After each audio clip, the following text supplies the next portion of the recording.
Selamat datang di Pojok Santai.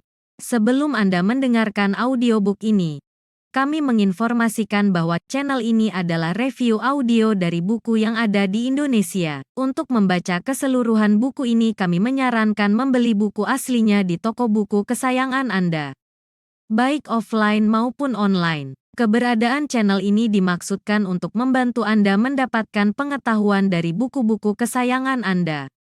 Jangan lupa untuk subscribe, like, dan komen. Selamat datang di Pojok Santai, channel khusus yang membahas komik dan novel dengan cara asyik. Kita mulai menapaki serial buku ke-6 dengan judul Pendekar Terkutuk Pemetik Bunga. Siapkan dirimu kisanak, kita akan memasuki dunia persilatan yang penuh intrik dan tipu daya.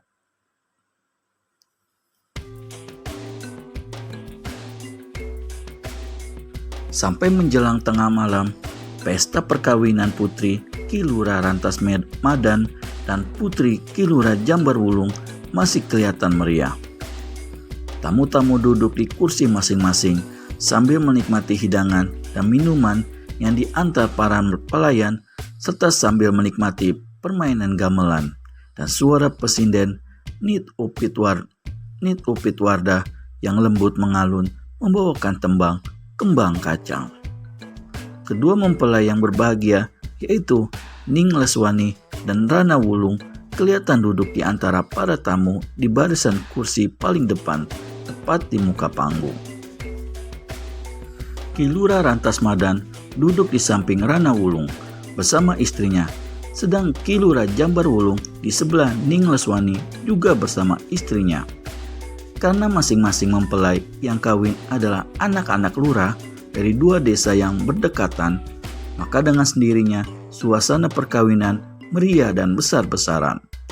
Malam itu adalah malam pesta perkawinan yang pertama, dan besok lusa akan dilanjutkan dengan pesta perkawinan yang kedua dan ketiga. Pada menjelang dini hari, di mana udara dinginnya mencucuk tulang-tulang sampai ke sumsum, tamu-tamu sudah banyak yang pulang. Beberapa orang yang masih di sana sudah mengantuk, bahkan banyak yang tertidur seenaknya di kursi. Para pemain gamelan di bawah pimpinan Ageng Comal tak ketinggalan ketularan kantuk, sehingga Ageng Comal menghentikan permainan sampai di situ. Ki Lurah Rantas Madan dan Ki Lurah Jambarwulung bersama istri masing-masing berdiri dari kursi mereka dan disertai beberapa orang lainnya, kemudian melangkah mengiringi kedua pengantin masuk ke dalam rumah besar dan tentunya terus ke dalam kamar. Namun, belum lagi rombongan ini mencapai tangga langkan rumah, dari atas atap mendadak berkelebat satu sosok tubuh manusia melompat ke atas panggung. Kedua kakinya menjejak taron, atau salah satu alat bunyi-bunyian dalam permainan gamelan. Sedang kedua tangan berkacak pinggang. Jarak atap rumah dan lantai panggung demikian tingginya. Tapi manusia tadi melompat ke atas taron tanpa menimbulkan suara sedikit pun. Bahkan, taron itu sama sekali tidak bergerak ataupun bergeser. Orang ini masih muda belia, berbadan agak kurus dan tinggi. Rambutnya gondrong sampai ke bahu. Pada paras yang gagah itu terbayang sifat buas, apalagi jika diperhatikan sepasang bola matanya, hal itu akan lebih kentara. Pemuda ini mengenakan jubah hitam yang sangat panjang sehingga menjela-jela di atas taron dan lantai panggung. Jubah hitam ini disulam dengan bunga besar-besar berwarna kuning. Pada belakang kain penutup kepalanya tertancap sebuah bunga kertas yang juga berwarna kuning. Melihat alat bunyi-bunyian diinjak seenaknya demikian rupa oleh seorang pemuda tak dikenal, tentu saja Ageng Comal menjadi marah sekali. Pemimpin kesenian gamelan ini maju melangkah sambil membentak, "Hei, pemuda kurang ajar, turun dari taron itu sebelum kupatahkan batang lehermu." Seringai menggurat di wajah si pemuda.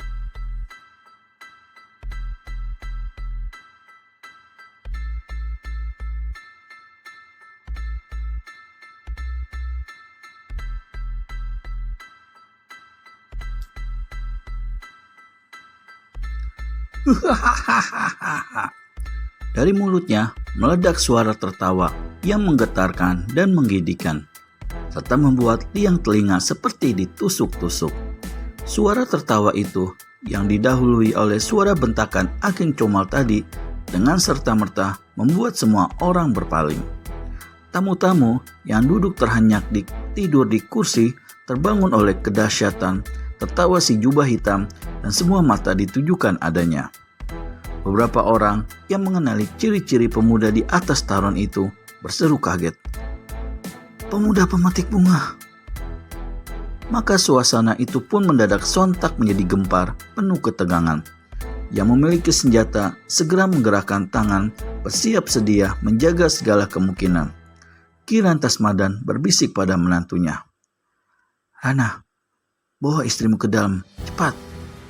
Sedang Ki Lurah Jambar Wulung berbisik pula pada istrinya. Wiri, cepat masuk ke dalam, bawa besanmu serta. Rana Wulung yang memang pernah mendengar dan mengetahui siapa adanya manusia bergelar pendekar pemetik bunga itu segera memegang lengan istrinya, lalu membimbing Ning Leswani. Istri Ki Lurah Jambar Wulung serta besannya mengikuti di belakang mereka. Namun, baru saja mereka bergerak satu langkah, pemuda jubah hitam di atas taron membentak garang. Siapa berani meninggalkan tempat ini? Berarti mam. Semua yang melangkah jadi berhenti.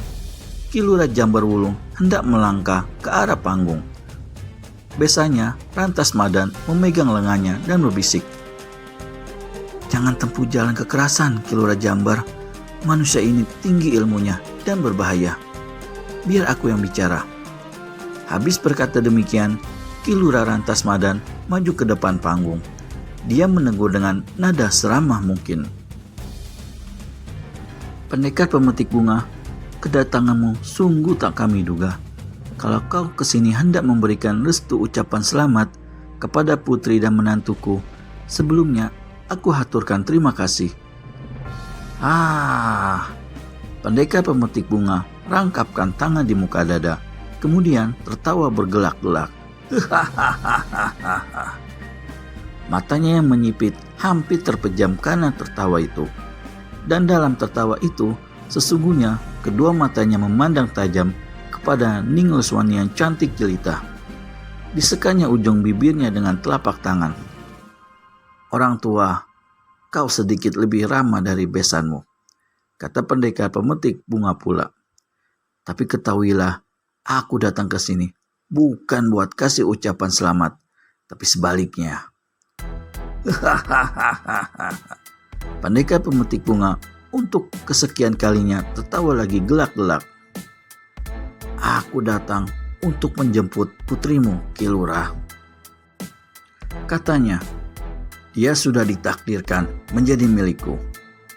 Berubahlah air muka orang banyak, terutama Rantas Madan, Jambar Wulung, Rana Wulung, dan Ling Leswani. Suasana sehening pekuburan. Tegang mencekam. Ki Lurah Jambar Wulung tak dapat lagi menahan hati dan luapan amarahnya. Setan alas, lekas angkat kaki dari sini. Kalau tidak ingin, kupecahkan batok kepala sintingmu itu. Pendekar pemetik bunga mendengus. Hei, mulutmu kelewat besar, Ki Lurah. Kau andalkan ilmu apakah? Bentak pendekar pemetik bunga. Sebagai jawaban, Jambar Wulung melompat ke atas panggung.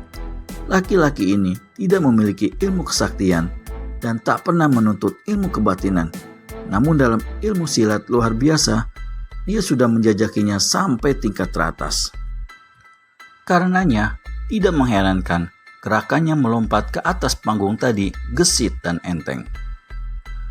Namun pendekar pemetik bunga menyaksikan gerakan itu dengan sikap sinis dan air muka mengejek. Matanya yang tajam dan pengalamannya yang dalam sekilas saja sudah melihat dan mengetahui bahwa Ki Lurah Jambar Wulung hanya memiliki ilmu silat luar, tak mempunyai isi apa-apa. Di lain pihak, begitu dua kakinya menginjak lantai panggung, begitu Jambar Wulung berkelebat mengirimkan serangan, meski ilmu silat yang tak memiliki tenaga dalam, namun serangannya yang dilancarkannya menimbulkan angin deras. Wuss. Hah, segala silat picisan hendak diandalkan, ejek pendekar pemetik bunga. Makan sikutku ini, Ki Lurah. Manusia ini kelihatan menggeserkan kaki kirinya sedikit, dan tahu-tahu terdengar suara. Huk! Suara itu keluar dari mulut Jambar Wulung. Tubuh Ki Lurah ini terpelanting menabrak gong besar di sudut panggung sebelah kanan, terus jatuh ke bawah panggung bersama alat bunyi-bunyian itu dengan menimbulkan suara hiruk pikuk. Begitu terhampar di tanah, Jambar Wulung tak bangun lagi alias pingsan. Dua tulang iganya telah hancur remuk dimakan sikut pendekar pemetik bunga. Melihat ayahnya dibuat demikian rupa, naiklah darah Rana Wulung. Tapi sebelum dia bergerak, mertuanya Ki Lurah Tantasmadan cepat memegang bahunya. Orang tua ini segera mendahului hendak melompat ke panggung. Tapi di atas panggung, dilihatnya Ageng Comal sudah berhadap-hadapan dengan pendekar pemetik bunga. Apa selanjutnya yang akan terjadi di atas panggung? Temukan jawabannya di video selanjutnya hanya di channel Pojok Santai. Segera subscribe dan tekan tombol lonceng untuk mendapat notifikasi video terbaru dari kami. Terima kasih dan sampai bertemu kembali.